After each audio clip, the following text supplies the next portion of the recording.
Hello guys, welcome back to my channel. तो आज के इस वीडियो में हम लोग DPCT 173 psychology for health and wellbeing का most important question answer for June 2026 के लिए करेंगे। तो आइए वीडियो को स्टार्ट करते हैं। मैं इसमें बहुत ही ज़्यादा इंपॉर्टेंट क्वेश्चन बताऊंगी जो मोस्टली आने के चांसेस है। मैंने इससे पहले जो एक वीडियो बनाया था DPCT 174 जिससे पहले एग्ज़ाम था, उसमें मैंने जितना भी क्वेश्चन दिया था, जितना भी कराया था वो सब कुछ आया था। मतलब एक भी क्वेश्चन इधर से उधर नहीं हुआ था। जो मैंने कराया था वो ऐसा था कि लग रहा कि मैंने ही क्वेश्चन पेपर बनाया था आप लोगों को पढ़ाने के लिए। ठीक है, तो चलिए वीडियो स्टार्ट करते हैं विदाउट टाइम वेस्ट किए। तो एक छोटी सी रिक्वेस्ट है, मैं आप लोग के लिए इतना मेहनत कर रही हूँ तो आप लोग भी थोड़ा वीडियो को और सब फ्रेंड के साथ शेयर कर दिया करो ताकि वो लोग भी इससे फ़ायदा उठा सकें। और कमेंट किया कीजिए कि हाँ आपको सच में फ़ायदा हुआ है या नहीं। मुझे थोड़ा अच्छा फील होता है, मैं और वीडियो बनाती हूँ कि हाँ किसी को फ़ायदा हो रहा है। जब किसी को फ़ायदा ही नहीं हो रहा तो मैं क्यों वीडियो बनाऊँ। तो थोड़ा कमेंट किया कीजिए कि हाँ फ़ायदा हुआ है बहुत कुछ, तो अच्छा लगता है थोड़ा। तो चलिए वीडियो स्टार्ट करते हैं। फर्स्ट ऑफ ऑल मैं प्रीवियस ईयर क्वेश्चन पेपर को एनालिसिस करके जो मैं समझी हूँ कि कौन कौन सा इंपॉर्टेंट क्वेश्चन इस बार का है, तो इसको हम बता सकते। जस्ट जितना हम बता रहे हैं सिर्फ उतना ही ये 2 दिन में कीजिए और एक्स्ट्रा कुछ नहीं कीजिएगा, इतना ही से हो जाएगा आप लोगों का। फर्स्ट क्वेश्चन है हम लोगों का, types and symptoms of stress, moderators of stress, explain yoga as a techniques of stress management, explain the factors associated with obesity, describe feeding and eating disorders as per DSM-5। ठीक है, ये question important है। And यहाँ पे explain diabetes, cancer and AIDS as chronic illness and what is work life balance, explain the components of gainful employment. ठीक है, तो सबसे पहले ये जो यहाँ पर क्वेश्चन लिखा हुआ है, मतलब वर्डिंग है 4 स्ट्रेस पर जो भी स्ट्रेस पे जितना भी टॉपिक है अच्छे से आपको करके जाना है। एम्प्लॉयमेंट के ऊपर जितना भी टॉपिक से करके जाना है। देखिए एम्प्लॉयमेंट पे तो एकदम लिख लीजिए, आपका आना ही आना है, क्वेश्चन ज़रूर आएगा। ठीक है, क्रोनिक इलनेस और सेक्सुअल हेल्थ के ऊपर ये चारों अच्छे से एकदम करके जाइए। कुछ करके जाइए या ना जाइए, लेकिन इसको आप लोगों को क्या करना है, अच्छे से करके जाना है। ठीक है, मैं अभी सिर्फ इम्पॉर्टेंट क्वेश्चन बता रही हूँ और जब बता दूंगी तो आप लोगों को एक्सप्लेन भी अच्छे से कर दूंगी। वीडियो को एंड तक बने रहिएगा। ठीक है, जिसको एक्सप्लेनेशन भी सुनना है, अगर जिसको एक्सप्लेनेशन नहीं सुनना है, सिर्फ इम्पॉर्टेंट क्वेश्चन से काम हो जाएगा तो ठीक है, कोई बात नहीं। ठीक है, नेक्स्ट क्वेश्चन है हम लोगों का, source and measurement of stress, time management, what is substance use, elucidate drug abuse, explain diagnosis and treatment of psychological disorders, explain the concept of hope and optimism, discuss the importance of gainful employment in a person's life। ये वाला question most important है। ठीक है, इसको भी अच्छे से कर लीजिएगा आप लोग। लास्ट क्वेश्चन नेक्स्ट है, describe the holistic and biopsychosocial model of health, explain the concept and nature of stress, describe the various source of stress, effect of stress on health, coping styles, problem related to sexual health। ये वाला question बहुत important है, problem related to sexual health. इसको मैं बहुत अच्छे से भी डिफाइन भी कर दूंगी, बस आप लोगों को क्वेश्चन बता दूं। Elucidate psychosomatic illness, describe anxiety as attributable to another medical condition. इसको भी अच्छे से कर लीजिएगा। नेक्स्ट क्वेश्चन है हम लोगों का, explain the concept of sexual health, describe the problems related to sexual health। देखिए ये क्वेश्चन फिर यहाँ पर रिपीट हुआ। मैंने पिछले में भी बोला है ना कि वो इम्पोर्टेंट है, ये भी मतलब ये बहुत रिपीट हो रहा है, ये बहुत ज़्यादा इंपॉर्टेंट, इसको बहुत अच्छे से आप करके जाइएगा। Describe the various illness that display psychological distress, describe the somatic symptoms and related to disorder as illness। ठीक है, ये इंपॉर्टेंट है। चलिए अब हम वीडियो को एक्सप्लेन करते हैं, सारे क्वेश्चन सारे इम्पॉर्टेंट क्वेश्चंस को अच्छे से पूरे एक्सप्लेन करके आपको समझाती हूँ ताकि आप लोग समझ लो तो अपने लैंग्वेज में भी लिख पाओ। चलिए वीडियो को शुरू करते हैं। फर्स्ट क्वेश्चन है हम लोगों का, explain the concept of sexual health, describe the problems related to sexual health. All of you know about what is sexual health. If you know then let's discuss. Sexual health से एक minute, sexual health एक ऐसी condition है जहां इंसान क्या करता है, अपनी सेक्सुअल लाइफ से मतलब फिजिकली, मेंटली और सोशली हेल्दी और सेटिस्फाई हो। मतलब वो खुद को फिजिकली, मेंटली और सोशली भी वो खुद में सेटिस्फाइड है, उसकी लाइफ बहुत ही अच्छी हो, कि किसी भी तरह का उसको बीमारी ना हो, कोई भी तरह का उसे टेंशन, डिप्रेशन, स्ट्रेस ना हो, फिजिकली भी अच्छा हो और सोशली भी उसको सब रेस्पेक्ट करते हो, मतलब सब कुछ अच्छा हो। तो इसको हम लोग कहते हैं सेक्सुअल हेल्थ उसका अच्छा है। मतलब क्या, बॉडी हेल्दी हो, माइंड स्ट्रेस फ्री हो, रिलेशनशिप अच्छे हो, किसी तरह की सेक्सुअल डिसीजेज ना हो। मतलब सेक्सुअल डिसीज मतलब HIV हो गया, AIDS और आपका कैंसर, डायबिटीज़, ये सब सेक्सुअल डिसीजेज हो गया, ये सब ना हो। सेक्सुअल राइट्स और कॉन्सेंट का रेस्पेक्ट हो, ठीक है, ये सब का रेस्पेक्ट कीजिएगा तो मतलब आप सब कुछ सही है, मतलब सेक्सुअल हेल्थ सही है। एग्जाम्पल के तौर पर अगर एक पर्सन अपने बॉडी को समझता है, सेफ सेक्स करता है, पार्टनर की परमिशन, कॉन्सेंट का रेस्पेक्ट करता है, सेक्सुअली ट्रांसमिटेड डिसीजेज से बचता रहता है, तो उसकी सेक्सुअल हेल्थ अच्छी मानी जाएगी, ठीक है। और जैसे यहाँ पर मैंने लिखा है, sexual health means physical, mental, emotional and social well-being related to sexuality. It helps individuals lead a safe and healthy sexual life. ठीक है, अब हम लोग समझते हैं problems related to sexual health. Sexually transmitted disease, ठीक है, सेक्सुअली ट्रांसमिटेड डिसीज क्या है, ये एक तरह का बीमारी है जिसमें हम लोगों का HIV, AIDS बीमारी होता है, सिफिलिस, गोनोरिया, ये सब बीमारी होता है।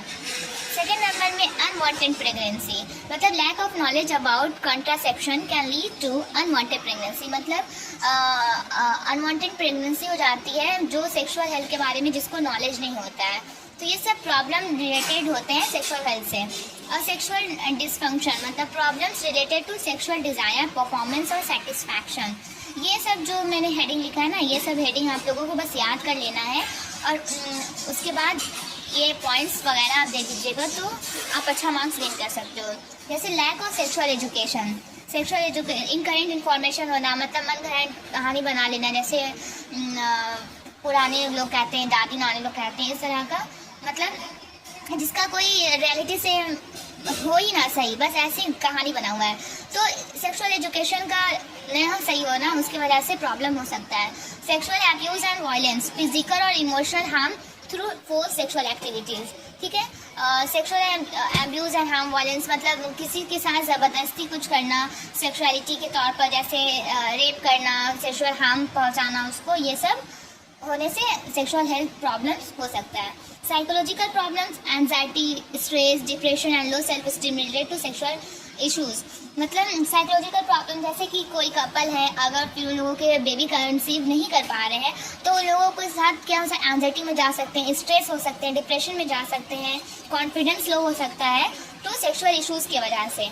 तो problems related to sexual health ये सब है। Gender discrimination and stigma, gender discrimination की वजह से भी हो सकता है। Conclusion, good sexual health is important for overall wellbeing, proper education, awareness and safe behaviour help prevent sexual health problems, ठीक है। मतलब हर एक किसी को क्या करना चाहिए, गुड सेक्सुअल हेल्थ बहुत ज़रूरी है हर एक इंसान के लिए। तो इस सेक्सुअल हेल्थ से रिलेटेड इंसान को एजुकेशन लेना चाहिए, अवेयर होना चाहिए इसके बारे में, और अच्छे बिहेवियर है इंसान से करने चाहिए, अपने पार्टनर के साथ अच्छे से बिहेवियर करना चाहिए ताकि सेक्सुअल हेल्थ से कोई किसी भी तरह का प्रॉब्लम ना हो और इस प्रॉब्लम से वो लोग बच के रह सकें, ठीक है। नेक्स्ट बढ़ते हैं नेक्स्ट टॉपिक की तरफ। नेक्स्ट क्वेश्चन है हम लोगों का, describe the various illnesses that display psychological distress, describe the somatic symptoms and related disorders as stated in DSM-5। तो ये जो DSM-5 है क्या है, ये एक बुक है जिसमें हर साइकोलॉजिकल डिस्ट्रेस से रिलेटेड, ये एक समझ लीजिए वर्ल्ड बुक है, इसमें सब रिकॉर्ड किया जाता है। ये स्पेशली साइकोलॉजी और फिजियोथेरेपिस्ट लोग इसको रीड करते हैं, ठीक है। तो फर्स्ट क्वेश्चन, इसमें 2 क्वेश्चन है ना। तो फर्स्ट क्वेश्चन है कि मतलब कौन सी इलनेसनेस में साइकोलॉजिकल डिस्ट्रेस दिखाई देता है, मतलब कौन सी ऐसी बीमारी में हम लोग देखते हैं कि हाँ साइकोलॉजिकल डिस्ट्रेस है वो बंदा, ठीक है। पार्ट 2 में क्या क्वेश्चन है, मतलब DSM-5 के अकॉर्डिंग, मतलब उस बुक के अकॉर्डिंग सोमैटिक सिम्टम डिसऑर्डर कौन कौन से हैं, मतलब उस बुक के अकॉर्डिंग जो सोमैटिक सिम्टम्स होती है डिसऑर्डर कौन कौन से हैं। तो चलिए अब समझने की कोशिश करते हैं। साइकोलॉजिकल डिस्ट्रेस क्या होता है, सबसे पहले ये समझते हैं। जैसा मतलब जब किसी इंसान को इमोशनल या मेंटल प्रॉब्लम्स होती है, जैसे एंजाइटी मतलब बहुत चिंता में होना, स्ट्रेस में होना, डिप्रेशन में होना, फेयर में होना, सैडनेस में होना, तो इसे क्या कहते हैं, साइकोलॉजिकल डिस्ट्रेस कहते हैं। मतलब वो बंदा साइकोलॉजिकल डिस्ट्रेस है। मतलब कई फिजिकली इलनेस में भी साइकोलॉजिकल डिस्ट्रेस देखने को मिलता है। ठीक है, जैसे कौन सा फिजिकली इलनेस, जैसे illness showing psychological distress, anxiety disorder, depression, ये सब आप लोग पॉइंट्स कर लीजिएगा। एंड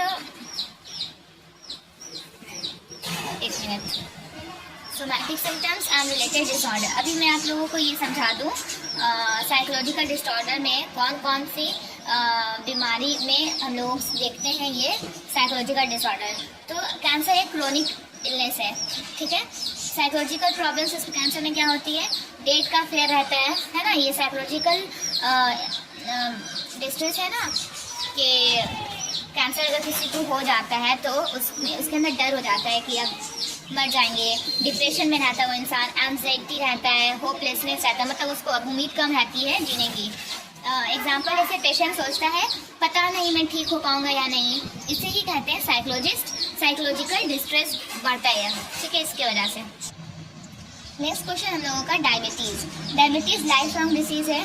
साइकोलॉजिकल प्रॉब्लम्स इसमें क्या होती है, स्ट्रेस होता है, डिप्रेशन होता है, फ्रस्ट्रेशन होता है, क्योंकि पेशेंट को डेली डाइट और मेडिसिन मैनेज करनी पड़ती है। इसकी वजह से है ना, जब किसी बीमार बंदे को आप देखेगा तो बहुत ज़्यादा चिड़चिड़ापन हो जाता है अपनी बीमारी को लेकर, तो वो क्या रहता है, साइकोलॉजिकल डिस्ट्रेस रहता है। थर्ड नंबर में हार्ट डिसीज़। हार्ट अटैक या हार्ट डिसीज़ के बाद लोग अक्सर डरने लगते हैं, और ऐसे क्या होता है प्रॉब्लम, एंजाइटी, पैनिक, डिप्रेशन। ठीक है, HIV/AIDS साइकोलॉजिकल प्रॉब्लम्स होता है, सोशल स्टिग्मा, रिजेक्शन का फेयर, डिप्रेशन, लोनलीनेस। 5 नंबर में क्रोनिक पेन डिसऑर्डर, जैसे माइग्रेन, बैक पेन। प्रॉब्लम क्या होती है, इरिटेबिलिटी, एंजाइटी, डिप्रेशन, सब में यही है। ऑब्सेसिटी प्रॉब्लम में low self esteem, body image issues, social anxiety. Obesity मतलब मोटापा। ठीक है, ये समझ में आया आप लोगों को। Describe the various illnesses that displace psychological distress. जब ये आएगा तो आप लोगों को यही आंसर लिखना है कि कौन कौन से बीमारी में साइकोलॉजिकल डिस्ट्रेस होता है। तो इस बीमारी का नाम बता दिया आप लोगों को, क्या क्या, एक cancer, diabetes, HIV, obesity, chronic pain disorder, heart diseases. तो ये सब बीमारी आप लोग देख सकते हैं। ठीक है, अब नेक्स्ट क्वेश्चन जो इसमें है, सोमैटिक सिम्टम डिसऑर्डर, समझते हैं क्या है। तो सोमैटिक मतलब, सोमा मतलब होता है बॉडी, सोमैटिक सिम्टम मतलब फिजिकल सिम्टम्स, मतलब पर्सन को बॉडी में सिम्टम्स महसूस होते हैं, लेकिन उन सिम्टम्स के बारे में बहुत ज़्यादा चिंता, फेयर और एंजाइटी भी होती है। सिम्टम्स रियल हो सकते हैं या मिल्ड हो सकते हैं, लेकिन पेशेंट उन्हें बहुत सीरियस समझता है। मतलब सिम्टम्स है, मतलब उतना भी ज़्यादा नहीं जितना पेशेंट उसको बना देता है, सीरियस समझने लगता है ना। ऐसा समझ लीजिए थोड़ा सा ब्रेन में बस ऐसे नॉर्मल पेन है, तो अब वो उसको एक्स्ट्रा बना देगा कि नहीं कि मुझे माइग्रेन हो गया है। इसी को कहते हैं सोमैटिक सिम्टम्स। एग्जाम्पल, हल्का सा हेडेक हुआ, नॉर्मल पर्सन क्या सोचेगा, दवा लेकर ठीक हो जाएगा। सोमैटिक सिम्टम डिसऑर्डर वाला पर्सन क्या सोचेगा, शायद मुझे ब्रेन ट्यूमर है ना। मतलब सिम्टम से ज़्यादा प्रॉब्लम उसकी एक्सेसिव वॉरी है, मतलब जितना सिम्टम्स हो नहीं रहा है, शो ही हो रहा है, उससे ज़्यादा उसकी प्रॉब्लम क्या हो गई है, वो साइकोलॉजिकल डिस्ट्रेस में चल गया। मतलब वो वॉरी हो रहा है, टेंशन लेगा, तो मतलब वो साइकोलॉजिकल डिस्ट्रेस में जा रहा है। ठीक है, DSM-5 के सोमैटिक सिस्टम के एंड रिलेटेड डिसऑर्डर, इसके DSM-5 के अकॉर्डिंग 4 मेजर डिसऑर्डर्स हैं। एक क्या है, सोमैटिक सिस्टम डिसऑर्डर, देखिए यहाँ पर लिखे हैं मैंने, शॉर्ट में बस मैंने लंग करने के लिए किया है। सोमैटिक सिस्टम डिसऑर्डर फीचर्स क्या है इसके, फिजिकल सिम्टम्स प्रेजेंट होते हैं, सिम्टम्स को लेकर एक्सेसिव एंजाइटी होती है, बार बार डॉक्टर के पास जाना, मतलब एग्जांपल नॉर्मल बॉडी पेन को सीरियस डिसीज समझना, है ना, बहुत लोगों के साथ ऐसा होता है। इलनेस एंजाइटी डिसऑर्डर, ठीक है, पहले DSM-4 में हाइपोकोंड्रियासिस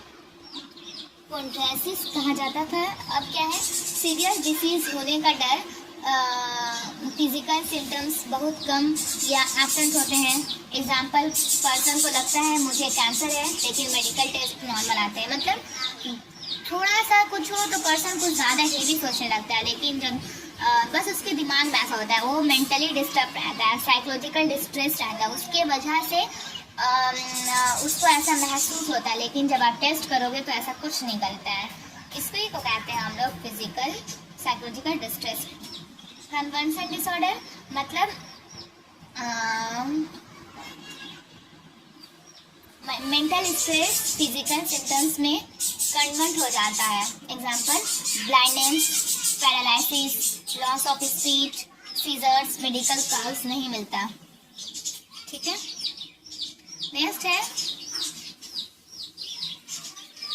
नेक्स्ट हम लोगों का factitious disorders.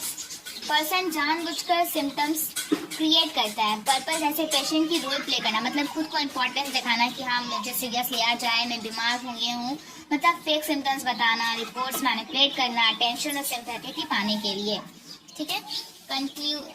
Conclusion, DSM-5 recognizes several disorders in which psychological factors lead to physical symptoms or excessive concern about health. Proper diagnosis and treatment can reduce psychological distress and improve quality of life. ठीक है। Psychological distress disorder में क्या, यहाँ पर short trick के लिए मैं यहाँ पर लिख रही हूँ। साइकोलॉजिकल डिस्ट्रेस डिसऑर्डर पूछेगा अगर तो anxiety, depression, OCD, PTSD, somatic disorder, इसके ऊपर आप लोगों को लिखना है, अच्छे से लर्न कर लीजिएगा।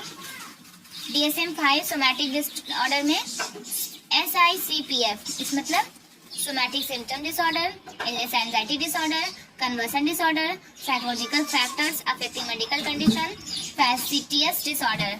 मतलब DSM-5 मतलब क्या है, diagnostic and full form diagnostic and statistical manual of mental disorder, 5th edition. Understood.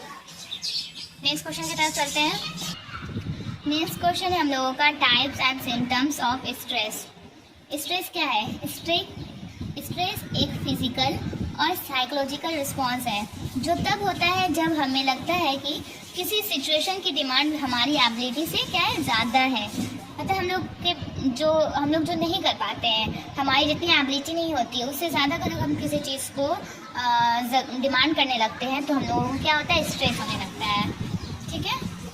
Example, exam का प्रेशर, जॉब की टेंशन, फैमिली प्रॉब्लम्स की वजह से हम लोगों को स्ट्रेस हो सकती है। Types of stress, acute stress. ठीक है। Acute stress is a short-term stress. It happens when a person faces a new or challenging situation. It usually goes away after the situation is over. ठीक है। Example, जैसे ये सबसे common है, short term stress होता है, जैसे कि थोड़ा समय के लिए रहता है, सिचुएशन खत्म होने पर स्ट्रेस भी खत्म हो जाता है। एग्जाम्पल के तौर पर एग्ज़ाम देने से पहले जो नर्वस फील करते हैं, डर लगता है, इंटरव्यू देने से पहले जो डर लगता है, पब्लिक स्पीकिंग करने से डर लगता है, तो ये सब एक्यूट स्ट्रेस का एग्जाम्पल है। और नेक्स्ट है एपिसोडिक एक्यूट स्ट्रेस। इसमें क्या होता है कि जब एक्यूट स्ट्रेस बार बार होता है, मतलब एक्यूट स्ट्रेस बार बार होने लगे तो उसको लोग एपिसोडिक एक्यूट स्ट्रेस कहते हैं। फीचर्स क्या है? पर्सन हर वक्त जल्दी और टेंशन में रहता है, छोटी छोटी बातों पर स्ट्रेस लेता है, मतलब हर एग्जाम से पहले एक्सट्रीम स्ट्रेस लेना, हर काम की टेंशन लेना। ठीक है। जैसे student who worries about every test, a person who is always rushing to finish work. अब लास्ट हम लोगों का इसमें सिम्टम्स में क्या है कि frequent headache, irritability, high blood pressure, constant worry. ठीक है। क्रोनिक स्ट्रेस में क्या है? क्रोनिक स्ट्रेस ये लॉन्ग टर्म स्ट्रेस होता है। ठीक है। जैसे महीनों या सालों तक चल सकता है, हेल्थ पर सीरियस इफेक्ट डाल सकता है। एग्जाम्पल, फाइनेंशियल प्रॉब्लम की वजह से हो सकता है, लॉन्ग टर्म इलनेस की वजह से हो सकता है, टॉक्सिक रिलेशनशिप की वजह से सकता है। मतलब लॉन्ग टर्म मतलब कोई बहुत दिनों से ज़्यादा बीमार है तो उसको इसकी वजह से ये क्रोनिक स्ट्रेस हो सकता है। और अगर कोई रिलेशनशिप उसका अच्छा नहीं है, बहुत बुरा चल रहा है, तो उसकी वजह से इंसान बहुत ज़्यादा डैमेज हो जाता है, तो उसकी वजह से इसको ये हो सकता है। इसके सिम्टम्स कैसे समझ में आएंगे कि आप क्रोनिक स्ट्रेस में हो? तो डिप्रेशन में इंसान रहेगा, एक्सट्रीम टाइटनेस रहेगी, उसको स्लीप प्रॉब्लम रहेगा, पुअर हेल्थ रहेगा। ठीक है, नेक्स्ट हम लोग का है symptoms of stress. Symptoms of stress मतलब स्ट्रेस के सिम्टम्स 4 कैटेगरीज में समझे जा सकते हैं। ठीक है, फर्स्ट कैटेगरी क्या है? फिजिकल सिम्टम्स, मतलब बॉडी में दिखने वाले सिम्टम्स। एग्जांपल, हेडेक, फैटिग मतलब थकान, high blood pressure, muscle tension, fast heartbeat, sleep problems. अब नेक्स्ट क्या है? Emotional symptoms. इमोशनल सिम्टम्स में फीलिंग और इमोशन से रिलेटेड सिम्टम्स जैसे anxiety, irritability, sadness, mood swings, feeling overwhelmed. Third number में कॉग्निटिव सिम्टम्स। इसमें क्या है? सोचने और समझने की एबिलिटी पर इफेक्ट, मतलब poor concentration, forgetfulness, negative thinking, difficulty in decision making. ठीक है, बिहेवियर सिम्टम्स में क्या है? बिहेवियर में चेंजेस, मतलब स्ट्रेस की वजह से बिहेवियर में क्या चेंजेस आ रहे हैं, स्ट्रेस की वजह से इमोशनली क्या चेंजेस हो रहे हैं, स्ट्रेस की वजह से हम लोगों का फिजिकल में क्या चेंजेस हो रहा है। समझ में आ रहा है ना सिम्टम्स क्या बोल रहे हैं?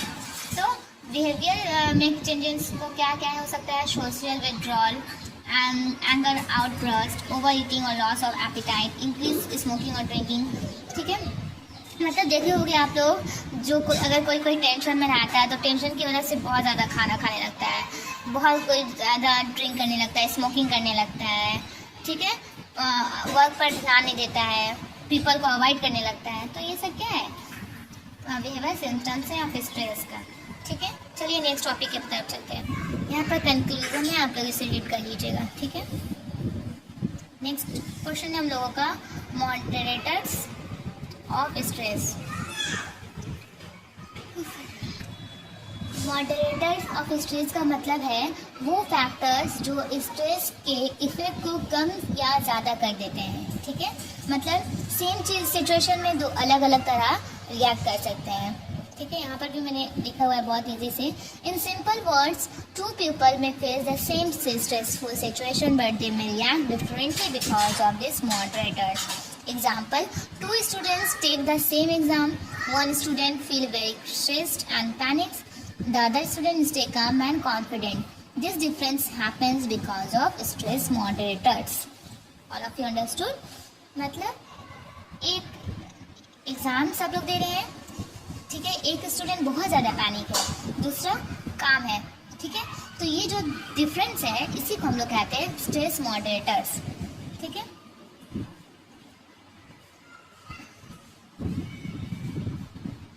ठीक है, अब क्या moderators of stress, importance moderators of stress पढ़ लेते हैं। Social support. सोशल सपोर्ट मतलब जब फैमिली, फ्रेंड्स और टीचर सपोर्ट करते हैं तो स्ट्रेस कम हो जाता है ना। जब आप स्ट्रेस में रहते हो तो आपको अगर कोई आके सपोर्ट करे, नहीं ऐसे आपको समझाए मत करो, स्ट्रेस मत लो, फैमिली सपोर्ट करे, तो आप लोगों का स्ट्रेस क्या होता है? कम होता है। एग्जाम्पल के तौर पर एग्जाम के समय पेरेंट्स मोटिवेट करें और फ्रेंड्स हेल्प करें तो क्या स्ट्रेस कम होगा। सेकेंड है हम लोगों का पर्सनालिटी कैरेक्टरिस्टिक्स, मतलब हर इंसान की पर्सनालिटी अलग होती है। ठीक है, जैसे ऑप्टिमिस्टिक पर्सन मतलब जो पॉजिटिव सोचता है, स्ट्रेस को चैलेंज की तरह देखता है ना। और पेसिमिस्टिक पर्सन निगेटिव सोचता है, जल्दी स्ट्रेस में आ जाता है। ठीक है, ऐसे कोई बहुत काम रहता है कि चीज़ को लेकर, कोई बहुत ज़्यादा इम्पेशेंट हो जाता है, तो दोनों में डिफरेंस है ना, इसी को हम लोग कहते हैं। अब हम लोगों का है नेक्स्ट सेंस ऑफ कंट्रोल, मतलब जब इंसान को लगता है कि सिचुएशन उनके कंट्रोल में है तो स्ट्रेस कम होता है। जैसे एग्जांपल, स्टूडेंट ने अच्छी प्रिपरेशन की है तो उसे लगता है मैं एग्ज़ाम हैंडल कर सकता हूँ, तो उससे स्ट्रेस कम होगा। ठीक है, नेक्स्ट है सेल्फ स्टीम। सेल्फ स्टीम मतलब अपने आप पर भरोसा और एक्सपेक्ट करना। जैसे हाई सेल्फ स्टीम कॉन्फिडेंस ज़्यादा होता है, स्ट्रेस को अच्छे से हैंडल करता है वो। ठीक है, लो सेल्फ स्टीम खुद पर डाउट करता है, जल्दी स्ट्रेस फील करता है। ठीक है, नेक्स्ट हम लोगों का है यहाँ पर ऑप्टिमिज्म, ये तो हम पढ़ा चुके हैं ना। Physical health and exercise, healthy people cope with stress better, मतलब example regular exercise, good sleep and healthy food help reduce stress, improves mood, increase energy, reduce tension. मतलब जो इंसान फिजिकली हेल्दी रहे, मेंटली हेल्दी रहे, तो वो stress कम लेता है। मतलब कैसे, अगर वो रेगुलर एक्सरसाइज करे, अच्छा नींद ले, हेल्दी रहे, अच्छा फूड खाए, तो उसको स्ट्रेस कम होगा। ठीक है, यहाँ पर कंक्लूजन है, आप लोग देख लीजिएगा। नेक्स्ट क्वेश्चन है हम लोगों का, explain yoga as a technique of stress management. ये भी बहुत अच्छा क्वेश्चन है, ये भी अच्छे से इसको भी कर लीजिएगा।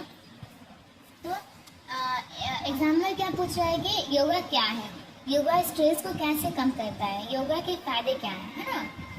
Yoga as a technique of stress management, yoga Bharat की एंशिएंट प्रैक्टिस है जो बॉडी, माइंड और सोल के बीच बैलेंस बनाती है।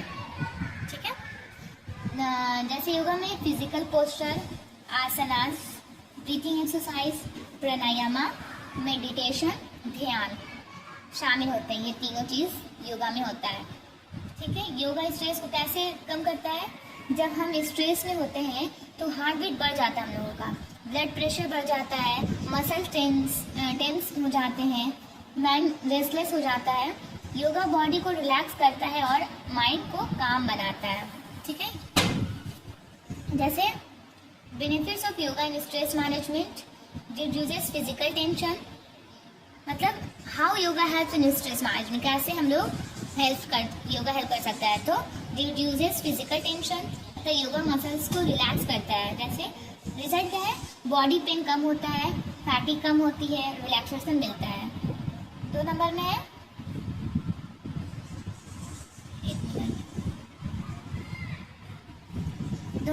calms the mind, मतलब yoga help to create negative thoughts and improve mental peace. It reduces feelings of anxiety, worry and fear. मतलब योगा क्या करता है, हम लोगों के माइंड को रिलैक्स करता है, नेगेटिव थिंकिंग से बचाता है और हम लोगों को फेयर, एंजाइटी, ये सब जो फीलिंग होता है उसको कम करता है। एग्जाम्पल जैसे deep breathing during yoga can help a person feel calm during stressful situation. Third question है, improves concentration. Regular yoga practice increases attention and focus. It helps students and workers concentrate better on their tasks. मतलब अगर हम लोग regular yoga practice करते हैं तो इससे हम लोगों का अटेंशन और फोकस क्या इंक्रीज होता है। अगर स्टूडेंट और या वर्कर इसको अच्छे से कंसंट्रेट करके करें तो वो अपने टास्क पर बहुत ज़्यादा बेटर कंसंट्रेट कर सकते हैं। मतलब अगर कोई स्टूडेंट एग्जाम से पहले योगा करता है तो उसको थोड़ा कम स्ट्रेस होगा। प्रमोट्स इमोशनल बैलेंस, मतलब yoga helps people control emotions such as anger, frustration and sadness. It creates a feeling of inner peace and emotional stability. मतलब ये योगा क्या करता है, इमोशनल बैलेंस को प्रमोट करता है।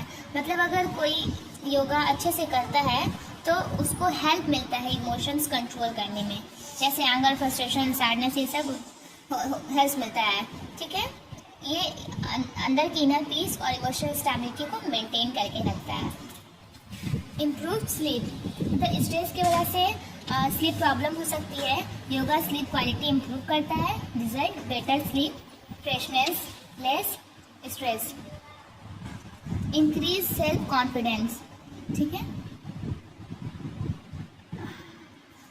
regular practice of yoga improves self-awareness and self-confidence, helping individuals cope with stress more effectively. Components of yoga for stress management, ये आपको बता चुकी हूँ, मतलब ऊपर में ही फिजिकल पोस्चर रहना, ब्रीथिंग एक्सरसाइज, मेडिटेशन, ये तीनों components of yoga for stress management. Conclusion यहाँ पर है, इसे आप पढ़ लीजिएगा और यहाँ पर ट्रिक है याद रखने के लिए, RIICPS। ठीक है, नेक्स्ट क्वेश्चन है हम लोगों का, explain the factors associated with obesity, describe feeding and eating disorders as per DSM-5। ठीक है, मतलब कि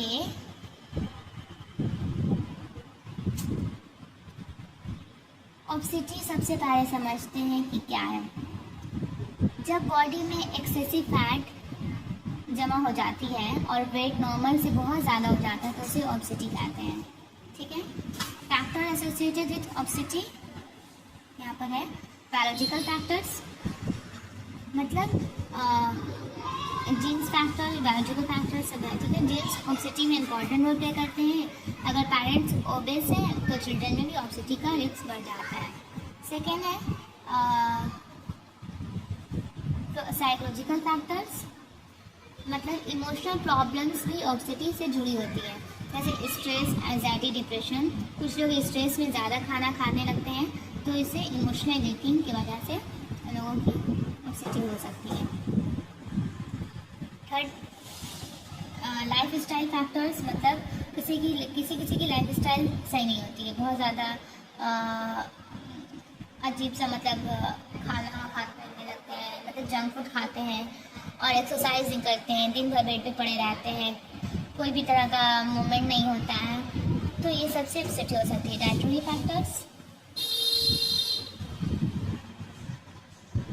मतलब poor eating habits increase the risk of obesity, मतलब जंक फूड खाना, फास्ट फूड खाना, ये सबसे भी हो सकती है। सोशल और एनवायरमेंटल फैक्टर्स, मतलब आपके सराउंडिंग ईटिंग बिहेवियर कैसा है, ठीक है, तो उसकी वजह से भी आपको हो सकती है। मतलब अर्बन लाइफ में बहुत जल्दी अनहेल्दी फूड अवेलेबल रहती है, फैमिली ईटिंग पैटर्न्स क्या है, सब की वजह से भी हो सकती है। ठीक है, हम लोगों ने इस क्वेश्चन किया था describe feeding and eating disorder as per DSM, है ना। फीडिंग एंड ईटिंग डिसऑर्डर,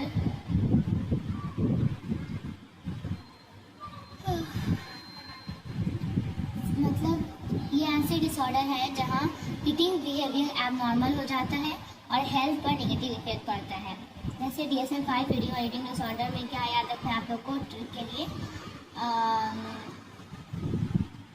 पहले हम पढ़ा लें फिर ट्रिक बताएंगे। ठीक है,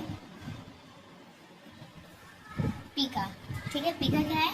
पीका मतलब वो होता है कि एक पर्सन नॉन फूड को रिपीटली कम से कम खाता है, मंथ्स में 1 टाइम ही, जैसे चॉक, मड, पेपर, सोप, ये सब। र्यूमिनेशन डिसऑर्डर मतलब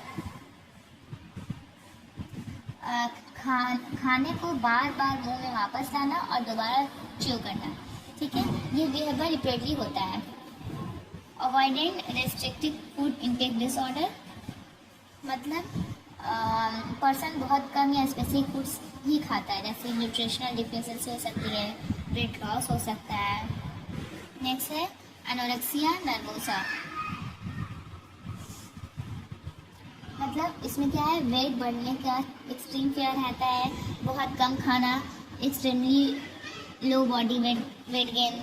ठीक है, एग्जाम्पल जैसे पर्सन बहुत पतला होने के बाद भी खुद को क्या कहता है, मोटा समझता है।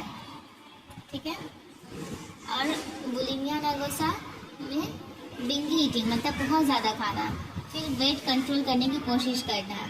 इससे क्या है, बुलिमिया नर्वोसा में क्या होती है, वोमिटिंग होने लगती है, एक्सरसाइज करने से ये सबसे होती है बुलिमिया, मतलब एक्सेसिव खाना खाना, जैसे पहले बहुत खाना खाना और फिर जानबूझकर उल्टी कर देना। ठीक है, और इसमें बिंगी ईटिंग डिसऑर्डर भी एक है, इसमें क्या होता है, बहुत ज़्यादा खाना खाता है इंसान, कंट्रोल लूज कर देता है। इसमें बुलिमिया में वोमिटिंग होती है और बिंगी में वोमिटिंग नहीं होती है। ठीक है, ये डिफरेंस है, ये दोनों में याद रखिएगा।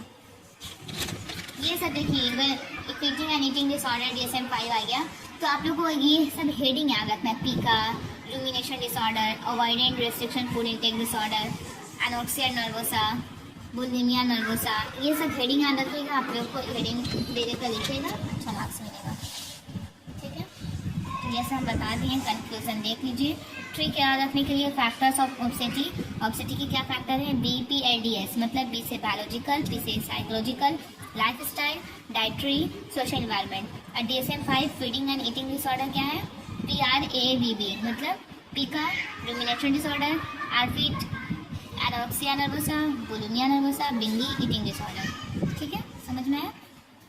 आइए बढ़ते हैं नेक्स्ट टॉपिक की तरफ, मतलब explain diabetes, cancer and AIDS as chronic illness. ये तो बता चुकी ना, chronic illness, diabetes as a chronic illness, है ना, ऊपर में ही बताया था आप लोग को। ठीक है, दोबारा से बता देते हैं। क्रोनिक इलनेस मतलब क्या होता है? मतलब वो बीमारी होती है जो लंबी लॉन्ग टर्म तक रहती है और जिसका पूरा इलाज आसानी से नहीं होता। इसमें रेगुलर ट्रीटमेंट और मैनेजमेंट की ज़रूरत पड़ती है। जैसे एग्जांपल डायबिटीज़, कैंसर, एड्स। जैसे डायबिटीज़ क्या है? डायबिटीज़ एक ऐसी बीमारी है जिसमें बॉडी ब्लड शुगर ग्लूकोज को प्रॉपर्ली कंट्रोल नहीं कर पाती है। ये तब होता है जब बॉडी इंसुलिन कम बनाती है या इंसुलिन सही तरह काम नहीं करती। ठीक है, जैसे सिम्टम्स इसमें क्या होते हैं? बार बार प्यास लगना, बार बार यूरिन आना, ज़्यादा भूख लगना, थकान, वेट लॉस। ठीक है, ये क्रोनिक क्यों है? क्योंकि ये लाइफ लॉन्ग डिसीज़ हो सकती है। रोज़ मेडिसिन या इंसुलिन की ज़रूरत होती है। डाइट और एक्सरसाइज कंट्रोल करना पड़ता है। ठीक है, साइकोलॉजिकल इफेक्ट है, स्ट्रेस, एंजाइटी, डिप्रेशन। ठीक है, कैंसर क्या है? कैंसर में बॉडी की कुछ सेल्स अनकंट्रोल तरीके से बढ़ने लगती है और ट्यूमर बना सकती है। ठीक है, symptoms unusual lump, weight loss, weakness, pain, excessive bleeding. Chronic क्यों है ये? क्योंकि ट्रीटमेंट की महीनों या सालों तक चल सकता है। कैंसर वापस भी आ सकता है। लॉन्ग टर्म मॉनिटरिंग की ज़रूरत होती है। ठीक है,